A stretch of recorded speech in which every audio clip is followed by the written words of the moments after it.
Organiza tu proyecto, episodio 63. Dudas sobre el PMI y la certificación PMP con José Luis de la Rocha.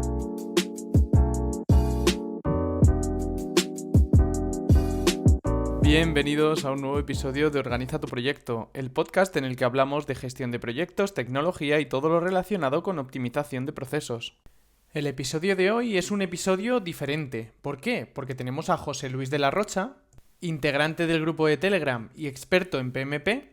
De hecho, es PMP y profesor de PMP desde hace más de 10 años. Y además es secretario y fundador del capítulo, que es básicamente una asociación local de Andalucía del PMI, que son las siglas de Project Management Institute. José Luis, un placer tenerte por aquí. ¿Qué tal? Cuéntanos.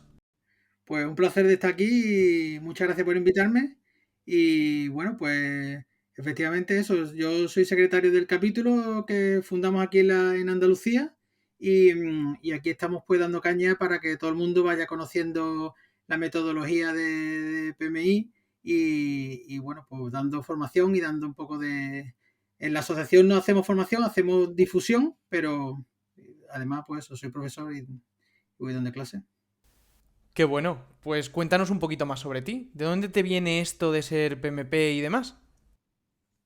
Bueno, yo, bueno, yo soy arquitecto, estudié arquitectura y cuando llegó la crisis del 2009-2008 empezamos a dejar de tener mucho encargo y ahí pues tuve la opción de decidir hacia dónde dirigía mi profesión porque proyectos no había y entonces lo que decidí fue, tuve dos opciones, o tirar para arriba o tirar para abajo, es decir, convertirme en un delineante o tirar para arriba y convertirme en project manager. Y entonces pues decidí tirar para arriba, hice un curso de dirección de proyectos específico de construcción aquí en Sevilla y después allí conocí un profesor que era PMP y nos estuvo contando en qué consistía la metodología.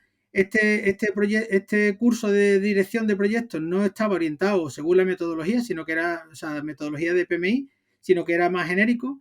Y después, pero este profesor nos enseñó el tema de PMI, ¿no? Y entonces, pues nos gustó el tema, nos pareció muy interesante, lo estuvimos investigando. Además, un compañero nuestro, que fue el primer presidente de la asociación, eh, lo conocía porque era argentino y lo conocía de allí de Argentina y eso. Y dijimos, oye, pues ¿por qué no lo investigamos? Y entonces, como no existía todavía esto aquí en Andalucía, no estaba muy extendido, había que irse a Madrid y tal, pues nosotros, bueno, lo conocimos y le dijimos, por eso, bueno, ¿por qué no te organizas aquí un curso para nosotros? Y le dijo, profesor, bueno, pues si me buscáis alumnos yo y lo pagáis, pues yo organizo. El caso es que lo organizamos y pues nos hicimos aquí el examen. Organizamos aquí el examen en Sevilla, nos examinamos como 30 o 40 personas y pues nos hicimos el primer grupo de PMP, o sea, de PMP. Y ahí empezamos bueno, ya empezamos a hacer cursos, empezamos a montar negocios alrededor de esto, porque claro, la arquitectura estaba un poco mal y bueno, pues surgió de ahí. Y de ahí pues ya dijimos, bueno, ¿y por qué no montamos la asociación nosotros aquí en Andalucía, que hay una en Madrid, nos coge muy lejos? Y dijimos, venga, pues vamos a montar la asociación. Y empezamos a trabajar y bueno, pues hace ya 5 años que tenemos la asociación, que es un capítulo de PMI de Estados Unidos, pero una asociación en Andalucía. Y bueno, pues ahí empezamos ya el día a día y muy bien.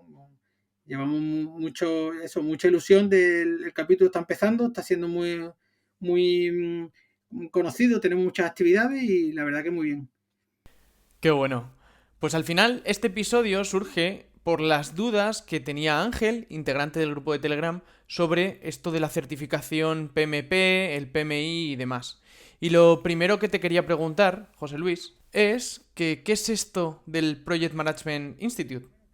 Bueno, PMI es una asociación americana que se fundó en 1969 por ahí y fue un grupo de voluntarios que decidieron unificar eh, conocimientos que tenían sobre la aplicación de la dirección de proyectos y pues montaron una asociación bueno, pues empezaron a compartir entre ellos ese tipo de conocimientos. La asociación se fue haciendo más grande y desembocó en montar un estándar internacional, que bueno, se ha convertido después en un estándar internacional, pero fue un estándar para que gente aprendiera a trabajar por proyectos. Y Eso fue el origen del instituto. Después ya se empezó a extender, la metodología que crearon y que montaron las primeras guías, porque bueno, no era una metodología como tal, era unas guías de buenas prácticas de dirección de proyectos. Bueno, ellos lo que hicieron más o menos fue decir, bueno, la dirección de proyectos, que en muchos sectores se aplican los mismos conceptos, pues gestión de costes, gestión de tiempo, gestión de las personas, gestión de los riesgos. Entonces decidieron unificar un cuerpo común de conocimiento de todas las técnicas que eran comunes a todas las áreas relacionadas con los proyectos. Es decir, que no pertenece a ningún sector, sino que todos los proyectos del mundo pues tienen una serie de áreas comunes, y entonces hicieron ese cuerpo de conocimiento, que fue lo que se convirtió en el PMBOK, el Body of Knowledge, que es el libro que recoge todas esas prácticas. Eso salió al principio en la versión 1 y bueno, pues eso fue evolucionando. Y entonces esa asociación pues fue la que generó un poco ese sistema, y digamos que recogieron esas prácticas. Y después han ido al gente a apuntarse a la asociación, han ido complementando y poniendo en común nuevos sistemas de trabajo, nuevas formas de colaborar en la dirección de proyectos, de manera que al final lo que va haciendo es que se va manteniendo vivo, el CPMBOK va evolucionando según pues las normas o los sistemas que va trabajando la gente. Entonces, todos los años hay revisiones, tú puedes participar, cualquier socio puede participar, aportando pues su idea, de decir, pues mira, esto lo enfocaré de esta forma, y bueno, pues después hay un comité, hacen un consenso y van sacando las ediciones del libro, que es el PMBOK, que recoge la base de conocimiento.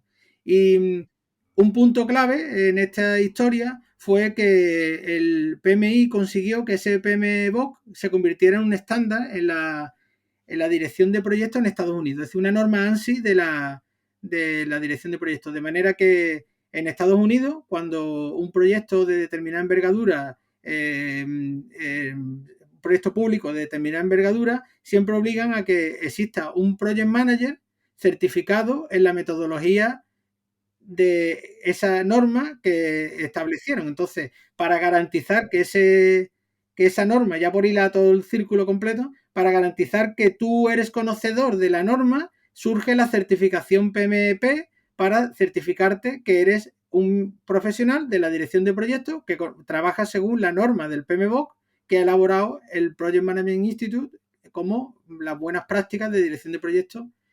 Y como todo concepto americano, donde hay Coca-Cola, pues hay PMBOK. Es decir, donde la Coca-Cola se extiende por el mundo, pues se va extendiendo la dirección de proyectos americana. ¿Y qué pasa? Pues que en muchos países que no tienen una norma propia, asumen la norma americana como la norma, como el estándar de trabajo. Por eso se extiende tanto y se convierte en un estándar internacional en el momento en el que tú vas a México o vas a Venezuela o vas a África y puedes hablar con un director de proyectos de esos países con una terminología común y una metodología común. Entonces ahí ya empieza a convertirse en un estándar de facto a nivel internacional, ¿no? Y un poco, bueno, pues el ciclo que monta toda esta película de PMI, que se originó en el 69, pero bueno, ahora mismo pues es uno de el estándar más reconocido y más usado de la dirección de proyectos. Suena súper interesante, José Luis. Si no estoy mal, si no recuerdo mal, el PMBOK va por la 7ª edición, ¿verdad? Sí, la 7ª, sí. Pues te quería preguntar, ¿cómo me puedo preparar y en qué consiste la certificación de PMP? O sea, ¿cómo se hace el proceso? ¿Cómo puedo prepararme y qué me aportaría? Pues mira, para certificarse como PMP es necesario, bueno, dependiendo de la formación previa que tú tengas, es necesario tener o sea, justificar un número de horas de trabajo en la dirección de proyectos, en entorno de dirección de proyectos, y tienes que pasar un examen, ¿vale? Es decir, no vale que tú te presentes directamente a certificarte si no has trabajado nunca en un entorno de dirección de proyectos, porque la norma te obliga a unas 4.500 horas de, y ahí te hablo de memoria porque ya esta parte no me la sé con detalle, pero ya me examiné hace tiempo como en la parte de esta, pero tengo aquí el manual, bueno, no sé, son como unas 4.500 horas de formación que tú tienes que haber justificado, es decir, no, 4.500 horas me parece que universitario o si tienes formación universitaria, si no eres universitario o tienes una formación, me parece que en Estados Unidos se llama bachelor o algo así, como de bachillerato o algo así, tienes que justificar 7.500, ¿vale? Es decir, que necesitas más justificación. A fin de cuentas, 4.500 horas son como estar trabajando 2, 3, 4 años en entornos de dirección de proyectos. Y que es un poco la filosofía americana. La filosofía americana, tanto en dirección de proyectos como en temas de abogado, en arquitectura y eso, es que tú pases unos años trabajando en ese entorno, en ese sector, aprendiendo la profesión, pero después para si quieres firmar, si quieres ya ser el project manager, tienes que pasar un examen. Entonces este examen que tú pasas, son 200 preguntas y tienes 4 horas para responderlas, es un examen el que ya te ponen en situaciones en las que un director de proyecto se encontraría en un día a día y te piden una solución te dan 4, es un tipo test, te dan 4 respuestas y tú tienes que decidir cuál es la respuesta más adecuada. Que muchas veces aquí se confunde la gente porque es la más adecuada. Pueden ser adecuadas dos, pero hay una que es más adecuada que la otra, pues esa es la que vale. A fin de cuentas, pues eso, si pasas el examen, pues ya te certifica, pero pues eso, tienes que estudiar para pasar el examen. El examen no es nada sencillo, no es una cosa que tú digas, pues yo me presento. Sí que es verdad que si tú llevas 10 años trabajando en un entorno de dirección de proyectos en el que eres project manager, porque ser project manager no tiene nada que ver con, o sea, tú puedes ser project manager, llevar esa dirección, ser director de esos proyectos, pero no estás certificado como la metodología. Entonces, bueno, pues tú gestionas personas, gestionas proyectos, gestionas plazos, gestionas tiempo, pero claro, cuando te vas a hacer el examen, pues a lo mejor te hacen una serie de preguntas de determinadas áreas que tú no controlas, porque tienes que dar una respuesta conforme a la norma que tiene el libro, ¿no? Entonces, bueno, pues ya te tienes que sentar a estudiar, ¿vale? En mis estimaciones, calculo que una persona normal que esté en el entorno de la dirección de proyectos, es decir, no está recién titulado, bueno, recién titulado es que no te puedes examinar, pues tienes que llevar trabajando eso 3 o 4 años, pues necesita como unas 150 horas de formación, ¿vale? Bueno, tienes que pasar un curso, contando que tienes que pasar un curso de 36 horas mínimo, o sea, tienes que hacer además un curso de 36 horas de dirección de proyectos, en el que te va a enseñar el estándar, ¿no? Entonces, pero después tienes que estudiar más horas. O sea, tengo una media de experiencia de que tienes que dedicar 150 horas, ¿vale? Entonces, lo que yo le digo a mis alumnos, digo, pensad que 36 horas o 40 o 50 horas las vais a pasar en este curso. Las otras 100 horas, ¿vale? Si le dedicáis 2 horas al día, 2 horas al día, son 50 días estudiando. 50 días de lunes a lunes, ¿vale? Si le quitas los lunes, si te estudias de lunes a esto, digo, se alarga 3 meses estudiando el PMBOK, ¿vale? Digo, no, que no es un curso y ahora después me examino y tal, te tienes que estudiar porque hasta que no coges la filosofía, no entras en la dinámica de las respuestas, porque las preguntas no te preguntan qué proceso sigue un director de proyecto o cómo se rellena un documento no sé cuánto, no. Las preguntas son muy situacionales. Te dice, en un proyecto internacional que tiene una empresa con 200 trabajadores, tienes personas por todos lados, pues hay una incidencia, entonces y hay una persona que ha dicho no sé qué sobre otra persona y se ha generado un problema, ¿qué harías? Y ahora pues tú tienes que entender que allí hay problemas culturales, que hay problemas de responsabilidades, de asumir problemas de competencia, o sea, tú tienes que entender todo ese entorno para saber cuál es la respuesta adecuada. Entonces, eso no, a lo mejor esa respuesta es sencilla para una persona que trabaja en esos entornos, pero a lo mejor si tú trabajas en un entorno normal, no sabes por qué. Y el libro, pues, o sea, el curso pues, te va orientando, ¿no? Y es decir, que es una cosa compleja. Es decir, cuando tú te formas, tienes que dedicar mucho tiempo a aprender a hacerlo, con lo cual te garantiza que ese director de proyecto tiene una formación muy completa para gestionar los proyectos futuros que vaya a gestionar. Ujú. ¿Y si yo quiero examinarme en español, puedo hacerlo o estoy obligado a hacerlo en inglés? Sí, sí, sí. El examen, bueno, el examen oficialmente es en inglés, es decir, las preguntas que valen son las que vienen en inglés, pero te dan un apoyo de una traducción de todos los idiomas, no, vamos, de muchos idiomas. Entonces, en español, por ejemplo, está perfectamente y además está perfectamente traducido. Pero si hubiera un fallo en la traducción en español, no, o sea, te tienes que coger, te tienes que entender un poco lo que te están preguntando, o sea, la que vale es la de inglés, vamos, básicamente, por si se salvan y después, pero es verdad que sí que está muy bien traducido, te puedes examinar en español perfectamente y no necesitas saber inglés para nada. Y a mí, como gestor de proyectos no certificado, ¿qué me aportaría sacarme esta certificación? Bueno, lo primero que te aporta es que como gestor de proyectos, pues tú tienes una experiencia de enfrentarte a los problemas que te has enfrentado en tu vida. Es decir, no te han dado una batería de problemas a los que no te has enfrentado, con lo cual es importante que tú te vas a examinar un examen estándar que es el mismo para un montón de gente. Entonces, claro, tú no puedes partir con tu experiencia únicamente, porque te vas a enfrentar a situaciones en las que no te has enfrentado anteriormente. Eso por un lado a nivel de cara al examen. Pero de cara, que yo digo muchas veces, porque alguna gente dice, yo no sé si examinarme por el miedo de suspender y tal. Porque muchas veces tengo alumnos que son gente que lleva un tiempo trabajando en la dirección de proyectos, ya gente importante, y tiene miedo a examinarse, ¿no? Y entonces le digo, dice, bueno, yo no quiero examinarme, no sé cuánto. Y bueno, es verdad, porque hay un valor intrínseco que tú vas a sacar que es que te va a ordenar mucho las ideas. Es decir, tú tienes una entelequia en cuanto a cómo se gestiona un proyecto, porque no has recibido una formación en tu carrera. Normalmente, la mayoría de la gente pues, no recibe una formación de cómo funciona un proyecto.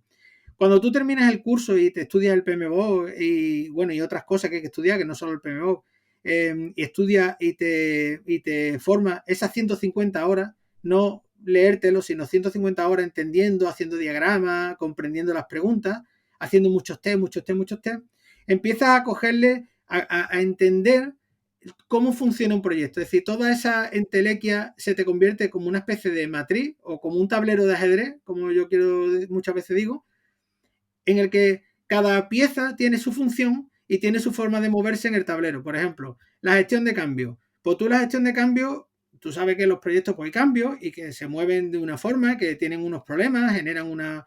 Pero no tienes el mapa completo de esa visión de cómo funciona un cambio en un proyecto. Entonces, cuando tú terminas de estudiar, pues es como si te aprendiera todos los movimientos del caballo. Entonces puedo entender cómo se va a responder el caballo por ahí.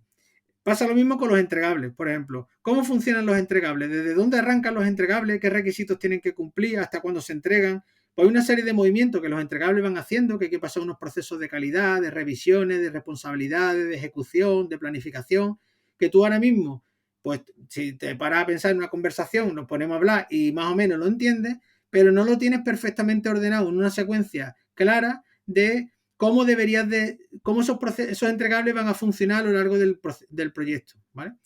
Eso te lo va a dar el estudiar el PMBOK, ¿vale? Bueno, pues te va a orientar en ese sentido. Quizás esto es la parte más del PMBOK 6, de cuando estaba más orientado al tema de dirección por procesos. Y ahora hay un cambio en el PMBOK 7, que es la orientación a principios, en el que te van a contar pues, los principios fundamentales que tienes que regir tus proyectos. Que también podíamos debatirlo abiertamente aquí en un debate. Oye, pues tú qué crees que principios deberían ser? Pues yo creo que sea este, pues tal y cual, sí, pero no vas a sacar todos los principios que son el estándar de la dirección de proyectos. Igual que tampoco vas a sacar todas las disciplinas,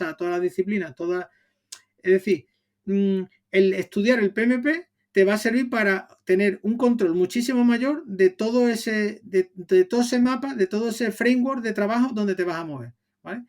Y además, por tercera pata, es que ese framework es el mismo para ti y para mí. Con lo cual, tú como proveedor y yo como contratista podemos hablar un mismo lenguaje, ¿vale? O yo como colaborador contigo podemos hablar un mismo lenguaje. Si yo me siento contigo y te explico que necesito que tú te encargues de hacer la EDT, porque la gestión de roles y responsabilidades he determinado que tú eres la persona que debe hacer la EDT y tú no sabes de lo que te estoy hablando, obviamente no tiene no vamos a comunicarnos bien, no vamos a entendernos.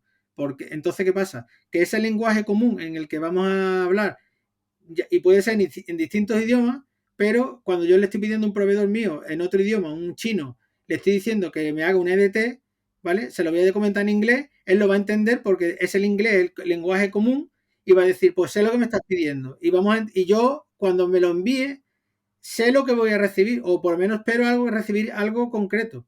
Entonces, hay un lenguaje común, ¿vale? Entonces, al final, pues es fundamental eso. ¿Qué pasa? Que eso solo lo vas a conseguir si estudias esas 150 horas. Y si ya has estudiado esas 150 horas, te vas a aprobar el examen, ¿vale? Entonces, al final, por cerrar el círculo también, es decir, no te examines, estudia, pero como lo vas a aprender, cuando ya lo entiendas, te vas a poder examinar fácilmente y vas a aprobar sin ningún problema porque lo entiendes, ¿vale? Entonces, al final, ¿qué obtienes? Pues obtienes conocimiento y después, cuando tengas la certificación, yo cuando necesito un puesto de trabajo como contratador, yo cuando tú me pones que eres PMP, yo ya sé que tú tienes unos conocimientos, que yo he pasado también por ellos y entonces me garantiza que es como si te dice, pues yo quiero un arquitecto, yo ya sé los conocimientos que tú tienes, pero, ¿vale? Homogeniza un poco el nivel de conocimiento. Después puede ser unos conocimientos más profundos, menos profundos, ¿vale? Pero bueno, poco sería el concepto. Pues en este rato me han surgido tres dudas. Una de ellas es, ¿cómo certificas tú las horas que has estado en un entorno de gestión de proyectos? La otra es, que ¿a qué altura crees tú que es interesante plantearnos hacer esta certificación?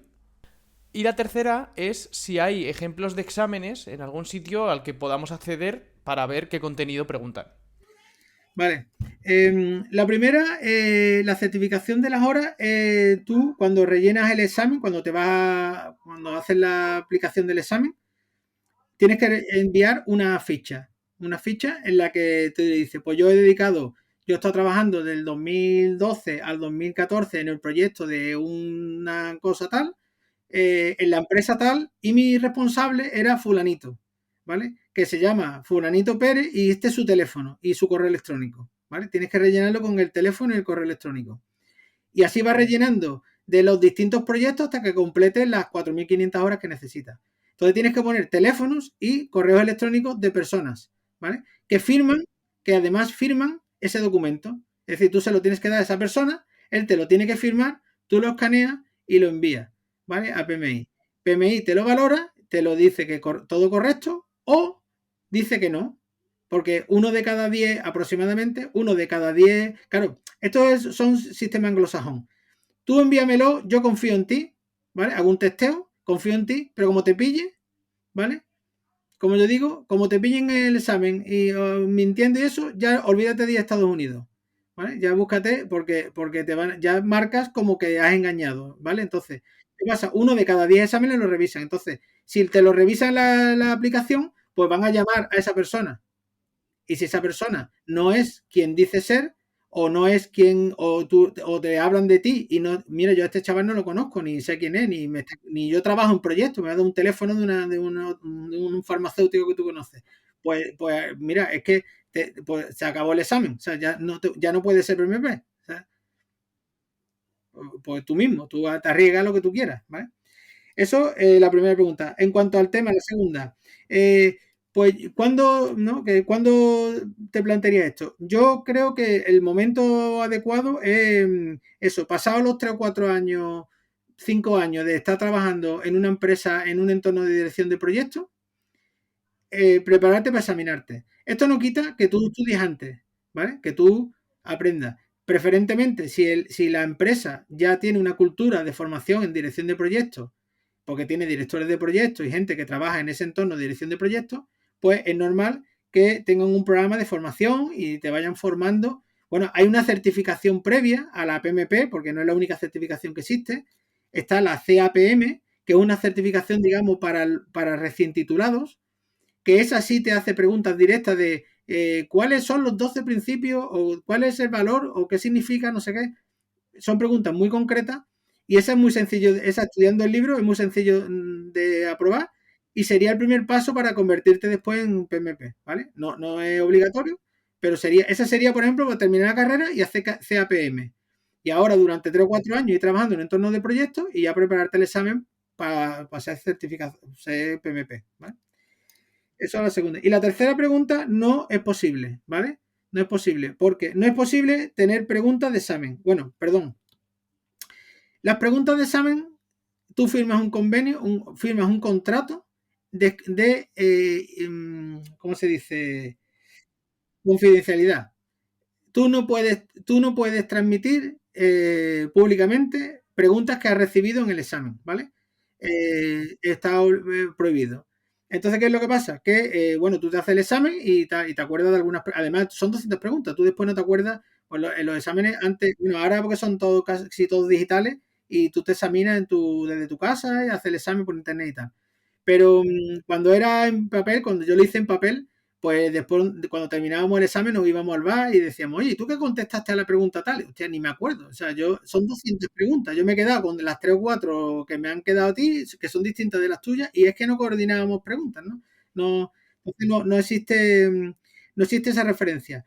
Pero sí, en el entorno de la dirección de proyectos, sí existen unas páginas que son examinadores. Bueno, todos los libros de formación, como el de Rita Mulcahy, el de Pablo Lledó, el de aquí en España está Daniel Echeverría, que tiene una serie de libros que tienen unos simuladores de examen, ¿vale? Te apuntas a la web, te puedes dar de alta y te mandan, no sé si tienen algunas pruebas gratis y te mandan preguntas tipo, ¿vale? No son preguntas literalmente del examen, pero son muy parecidas, ¿vale? Y se usa, vamos, en los cursos de formación siempre nosotros damos esa opción de apuntarte a esas páginas y te hace pues, los exámenes hasta que llegas a un porcentaje de 70-80% de aprobado y bueno, te van controlando los exámenes, puedes hacer por temáticas, por pruebas de exámenes de 200 preguntas, paquetitos de 10 preguntas para ir probando. Tienen varias opciones muy interesantes. Y otra duda que no te he preguntado antes, ¿qué nota se necesita para superar el examen? Pues tampoco se sabe. Es un misterio de. Tú no sacas una nota. Vamos a ver. A ti te examinan en 3 áreas, ¿vale? O sea, el examen son 200 preguntas desordenadas, ¿vale? No tiene un criterio, no tiene un orden ni una lógica por temática, ¿vale? A ti te examinan de 3 áreas. El área de persona, el área de proceso y el área de negocio, ¿vale? Es decir, y además, eso está estandarizado. El 50% de las preguntas son de proceso, ¿vale? El 42% de personas y el 8% de negocio. ¿Y qué pasa? El 50% de procesos van ahí sobre qué haría el project manager, el siguiente paso del project manager o en qué situación está el proyecto cuando te están hablando de esta situación, ¿vale? Son todas preguntas sobre procesos. Un 42% son preguntas sobre personas, que pues ha habido un conflicto, pues una persona no está rindiendo lo que debería de rendir, o ha pasado cualquier cosa, el cliente se está quejando, lo que sea, pues tú tienes que resolverlo en el entorno de personas. Y después un 8% del tema de negocio, de temas de entrega de valor, entrega de los beneficios, el plan de negocio, cosas de ese tipo ya de otras cosas, ¿no? Entonces, ¿qué pasa? A ti te valoran que tú saques o sea, cuando la mayoría de las preguntas de personas las validas, o sea, las aciertas, pues te ponen una nota o sea, no una nota, te dicen que eres apto, digamos, ¿vale? Entonces, si tú eres apto en la mayoría de las preguntas, pues pasas el examen. Si el área de proceso no eres apto, pero en cambio eres apto en personas y negocio, pues no pasas el examen, porque no. Entonces, aproximadamente yo creo que la nota media puede estar en torno al 65%, o sea, no es un 50%, tiene que sacar un 65% acertado, ¿vale? Bueno, y además hay 25 preguntas que son mentiras, son falsas. No, perdona, no son falsas. No puntúan, ¿vale? No es que sean falsas, sino que no puntúan. Son pruebas, son preguntas de prueba que van colando.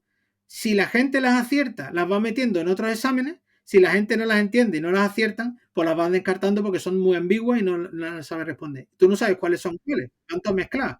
¿Vale? O sea, realmente tú te examinas de 180 preguntas. Las otras 20 o las 175, las otras 20 pues, son de prueba.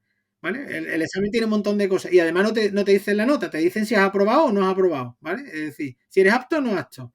Es muy gracioso porque, claro, no. Y además, tú, si no estás de acuerdo, tú puedes protestar, pero no tienes el examen delante. A ti no te dicen, no te dan el examen en que has fallado y en que no.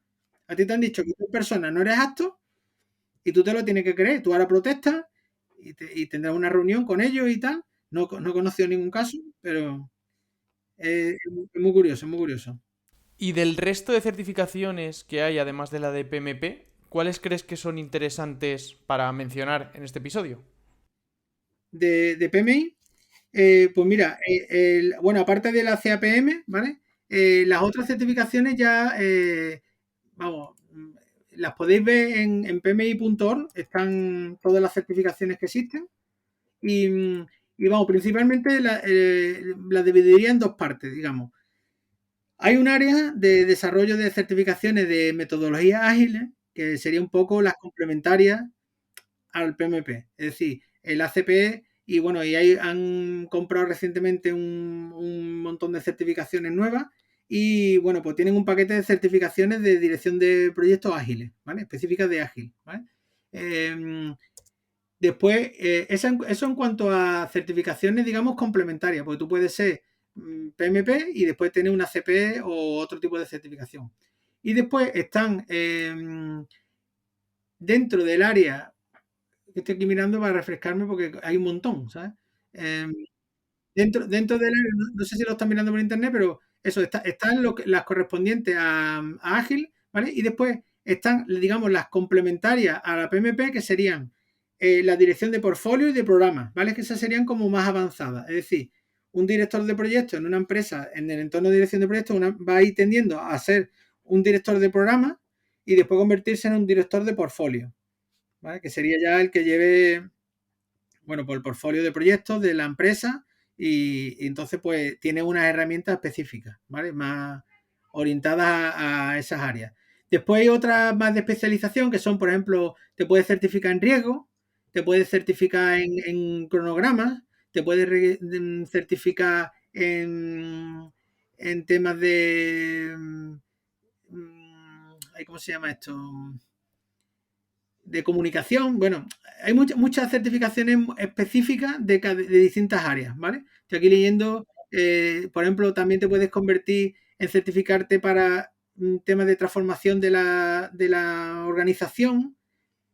Hay muchas certificaciones complementarias y, y bueno, pues la carrera en el entorno de la dirección de proyectos es muy amplia. Vamos, aquí tiene muchas. ¿Vale? Antes había menos, pero ellos han ido comprando certificaciones de otras ramas y las están unificando y tienen un criterio ahora mismo muy abierto de muchas opciones de desarrollo, ¿no? Ujú. Y te quería preguntar también, José Luis, ¿la certificación caduca y hay que hacer refrescos cada X tiempo? Sí, las certificaciones, bueno, el PMP principalmente, pero vamos, todas caducan. Tú cada 3 años tienes que renovar la certificación.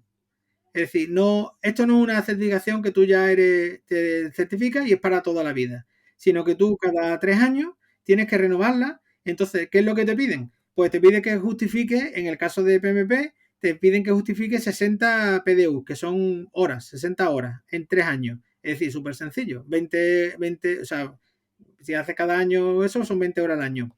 ¿Y en qué tienes que dedicar las horas? Pues puedes dedicar las horas o bien en formación interna, es decir, en cosas para ti, ¿vale? Es decir, cosas que tú haces para ti, formarte, leer libros, hacer cursos, ir de oyente a actividades, ¿vale? Y recibir esos 60 horas en formación para ti, o puedes dar cosas para los demás, ¿vale? Compartir, hacer una charla, por ejemplo, a mí esta charla pues me sirve para apuntarme una hora o media hora, lo que duremos, de certificación, porque estoy haciendo partícipe a más gente y conociendo y difundiendo la dirección de proyectos, ¿vale? Entonces, yo, pues, eso, pues, de entre una y otra, o sea, trabajar como voluntario, es decir, tiene dos partes, una trabajar para ti y otra trabajar para los demás. De cualquiera de las dos formas, tú vas sumando horas y cuando llega a los 3 años, pues cubre esos 60 PDU, que los tienes que justificar en que los has hecho y renueva pagando la correspondiente tasa porque bueno, todo va con un sistema vamos, la renovación anual del capítulo de ser socio, después está la renovación cada 3 años de ser PMP, bueno, tiene un coste que tienes que mantener, ¿vale? Pero bueno, es pequeñito. Ajá. ¿Y cómo podemos o cómo recomiendas tú prepararnos el examen? ¿Directamente el PMI da cursos y por eso tú eres profesor? ¿O cómo se hace eso? No, el PMI no da curso, vamos, PMI da mucha formación y mucha información de cosas, o sea, más que formación, información. Los cursos, los cursos los dan profesores externos. Entonces, ¿cómo puedes hacerlo? Pues lo puedes hacer por tu cuenta, buscándote por internet, leyéndote el PMBOK, participando, o sea, investigando cosas, pero necesita mínimo un curso de 36 horas, ¿vale? De 36 horas. 36 horas es muy poco. En 36, vamos, los cursos que organizamos nosotros son de 42, de 50 horas.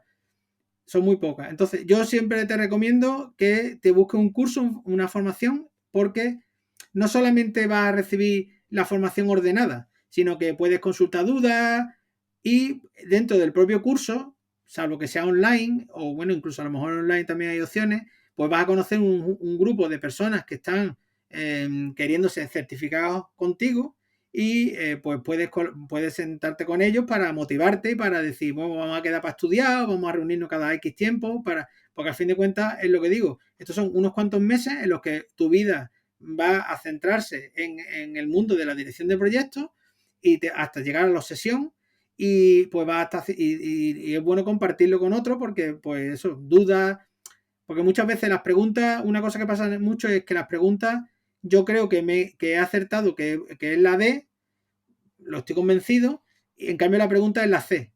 Y no sé por qué, no entiendo por qué. Entonces, esa experiencia de compartir tanto por qué es la correcta como por qué no es la correcta, es muy enriquecedor a la hora de examinarte. Entonces, es muy interesante pues compartir con compañeros que están examinándose contigo, estudiando contigo, y decir, oye, pues, ¿y por qué lo veis? Y esos debates son muy interesantes, ¿vale? Mucha gente pues lo hace en directo, si el curso es en directo, pero muchas veces pues hay grupos de online, pues bueno, pues te reúnes, haces por videoconferencia y os reunís una vez a la semana.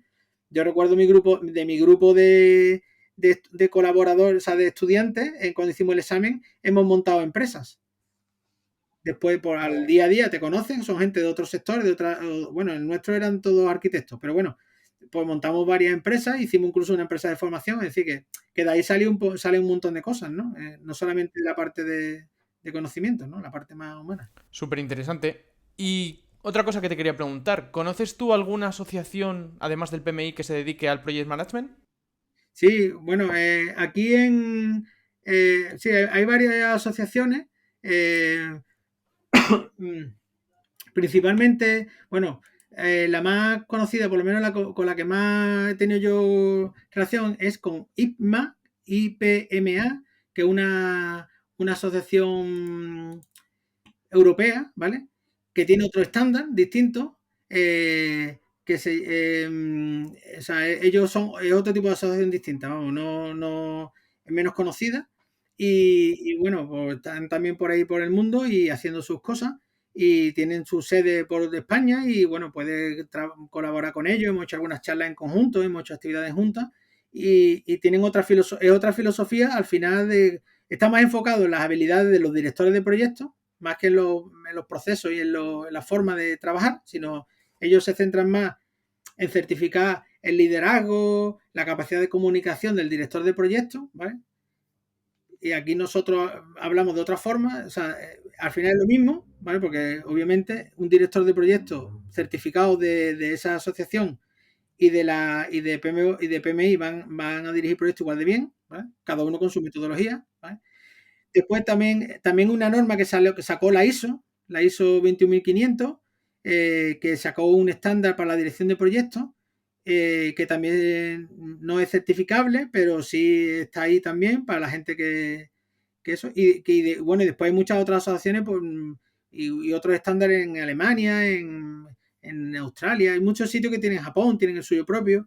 Hay muchos sitios que tienen su propio estándar y tienen sus asociaciones y eso. Son distintas. Por ejemplo, en Inglaterra la metodología de dirección de proyectos, los que me escuchen que trabajan en entornos de Inglaterra, pues hay una metodología que se llama Prince2, Prince2, que, que la tiene, ¿cómo se llama esa asociación? No sé qué de estándar británico, bueno, es un estándar británico que usa de dirección de proyectos para una metodología para la dirección de proyectos. Pues el que quiera hacer proyectos allí, pues tiene que aprender esa normativa y esa metodología de trabajo, que es distinta a PMI.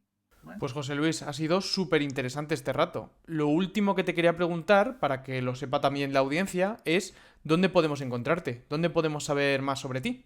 Pues bueno, yo estoy en LinkedIn principalmente, creo que es el punto de encuentro más directo y que me busquen en LinkedIn por mi nombre, que aparezco por ahí.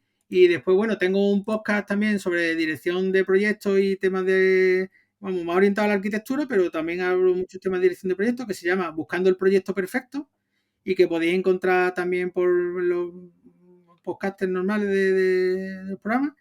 Y después, y tengo un blog que es arquitecturaeficiente.es, donde también hablo de cosas de temas de arquitectura, pero también orientada de dirección de proyectos y bueno, este tipo de cosas.